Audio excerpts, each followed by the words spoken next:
So this is our little hot topic segment, and today we're going to talk about something that's on a lot of people's minds. High school seniors are graduating, and they're going to be attending college in the fall. And there are a lot of issues around what's going to happen with these kids as they go off to college, both for the kids themselves, their families, their parents, their siblings, their boyfriends and girlfriends, and like that. So Julie and I thought we'd do a little quick spin up on that. And Julie, I know you have a personal angle on that you'd like to talk about. Oh, yeah. Even just listening to you tee up this topic is giving me anxiety as a parent. Well, but I think you have a great story. What do you want to share with our listeners? Sure. I mean, a lot of parents are going through the decision-making process of how do I help my students select the right school? And there are so many variables in the mix. Determining the right school is not a black and white answer. Don't you agree, Joel? There's Absolutely. so many. There's tuition, there's distance away from home, there's cost of travel, there's are you going to have the environment that fits your child's persona? Is it a big enough school? Is it a small enough school? Does it snow? And let me add a few to that. There's the question of how mature the youngster How is. mature they This are. is an important thing. One of the most important things for parents is to understand that although your son or daughter may have gotten into a school not in the city in which you live, and they definitely in all likelihood want to go there, the question is some kids graduating high school are not mature enough to really go far away from home and need that year or two of seasoning in a college that's nearby to the family. Now, that may not go down well with your high school senior who's just graduated, but that's one of the factors you have to consider. And these are difficult things to talk about. Or in my own personal experience, I don't know that it was maturity. Maybe I'm in denial. I went far away and then realized, and I did well at my far away school, but I had a come home school. I came home my junior year and I realized I like to be near my family. And I've left again to move to other places for career and other reasons, but I've always come home. I like to be, I'm very, I have close relationships in a very small, tightly woven family, and I enjoy that closeness. So it's nice to go away, but I do like a place to come back. And I think that pattern began for me in college. So it doesn't always mean maturity, I don't think. I mean, I think I matured there, definitely. Well, you had a unique pattern where you went away, did well, but you had a base that you sort of were able to come back to. Yeah. Now, that's a beautiful pattern. I know that when I went away to college, I got there and went, oh, this is great. I don't have to do anything except have fun.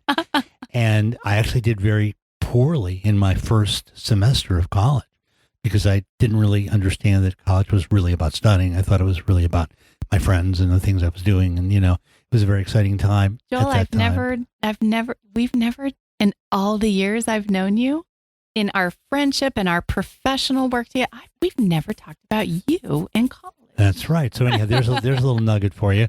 So I got it in my second semester, and I know that animal. now we're dealing with our own family members. Your son, who's 18 and going, he's a senior, and in a lot of parents and kids feel the pressure of status. Is it going to be USC? Is it going to be NYU? Is it going to be a Big 12 school? Is it going to be Boulder? Or everybody wants to go to UCLA around here. A lot of the Southern California kids go to TCU or they go to UVA, which is hard. These are schools that are hard to get into, and there's a lot of pressure on the kids. And on a personal note, for my family, it came down to, we had one amazing option that is beyond the dreams of our family ever. And we were offered a position and declined because my son did not want to go into the military. But it gives me chills even to think about the amazing opportunity we were presented with. It was just a little bit too big of a bite for him to chew. It wasn't right sized for him. At the end of the day, we had a scholarship offer from a UC school and a non-scholarship offer from a very simple easy school to get into, Northern Arizona University. And we had a lot of other schools, but at the end of the day, it came down to those two schools. And most parents would say, oh my gosh, take the UC school. But there were competitive reasons to look at the easier school. It was closer to family who lived in Arizona. The campus environment was a little bit smaller, much safer. There was snow, there were mountains, there was stuff to explore. The coach and the team he got along with really, really well. He's an athlete. So there were a lot of intangibles and other variables.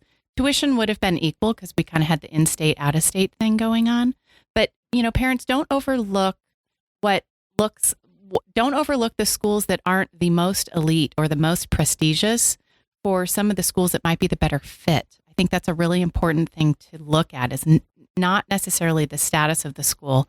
That is one consideration, but the actual fit for the student. And I've always told at least my son and most of the kids who come in here, don't pick the school you think you're going to fit into this year or next year. Anticipate that you're going to grow. So pick a school you can grow into. Stretch yourself a little bit. Don't overstretch, which is why we didn't pick the one amazing option that we had, but we also didn't want to understretch. And so I think there are a lot of different tangibles that are equally important. Cost, distance, size, snow, the culture of the group that you're going to be involved in, because you may go to a campus with 18,000 students, but you're only going to be interacting with 100. Are those going to come from, the Public Relations Students Association? Is it going to come from a sorority or a fraternity? Is it going to come from athletic or intramural club or group of what kind? Student government? What is your student going to be involved in? And does that group of 100 fit them? I think that's a really important factor.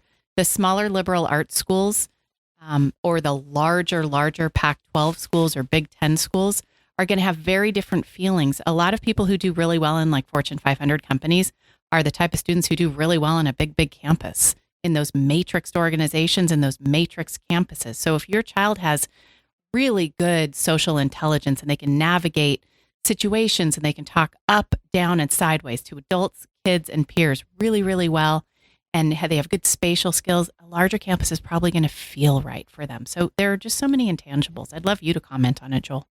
Well, I think the main thing is really what you've talked about, is looking at all the elements for fit. Mm-hmm. And that includes what I mentioned in my maturity, but includes all the things you just talked about. And I think if parents are willing to take the time to really think that through, mm-hmm. and of course finances as well, mm-hmm. if they take the time to think that through, they'll end up making a better decision or helping their young adult, their college-bound senior, make mm-hmm. a great decision. So parents need to be involved in this, as well as the young college student themselves. And that's our hot topic and our hot tip for the day. It is.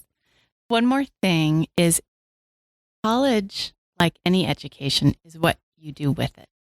So you want them to be engaged.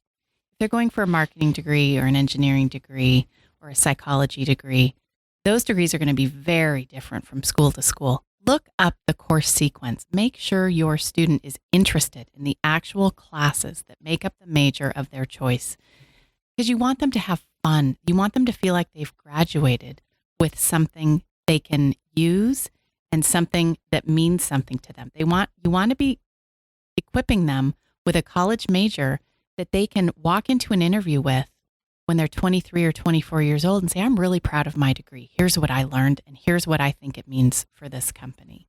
So engagement, academic engagement, intellectual stimulation, I would say if there's one deciding factor for me, that would be it, and no snow. Wow. Okay. Well said. I know in the case of my nephew, the deciding factor was what school his girlfriend was going to. No. And that always can be a factor, but we want to make sure that some of the other things Julie mentioned are considered as well. And remember, not like me, when you get there, your son or daughter's going to have to learn to study as well. Yeah, don't put your girlfriend in the suitcase. Okay, we'll see you soon.